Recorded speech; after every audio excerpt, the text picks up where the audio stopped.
Hi, how are you? Well, I just barely use a sign language. It is named by Bisindo as a preparation from Bahasa Isyarat Indonesia. Bisindo is commonly used by the deaf people in Indonesia as their daily communication. So this is like the way they are having communication by a sign language. This is just kind of an example. So we are in the main material today that we really want to discussing about the main difference from the interpretation and the translation.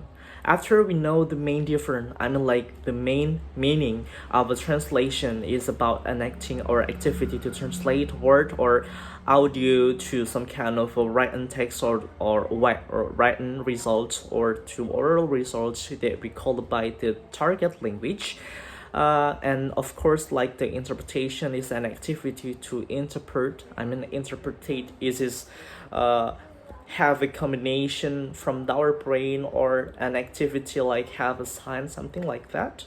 And this is involving a gesture, so we have just get the main difference between the translation and then the interpretation.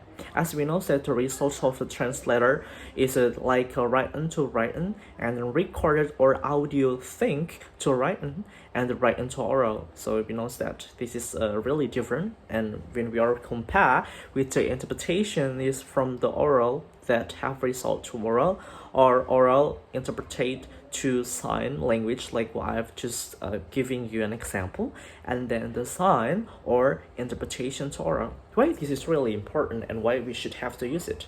Because sometimes when we are talking to people, the other people, of course, especially when we are coming from the different culture, different language, and different country, and we have a problem in the transfer of information, so we are trying to use an interpretation to communicate as a practice our communication to what we really want to do.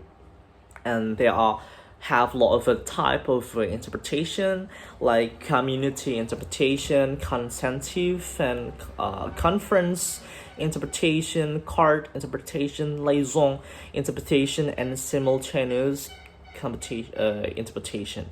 All these interpretation have their own good and bad, like negative or positive. Like if we are just using some kind of community interpretation when we are just coming up to some kind of community and we are trying to help the community on there to way more understand about culture or something. This is commonly used by the guide people or the guide person, which they are have a lot of tourism for the overseas that coming up to some kind of place or try to have a good interpretation where they found difficulties in their language. They are using kind of a sign or something.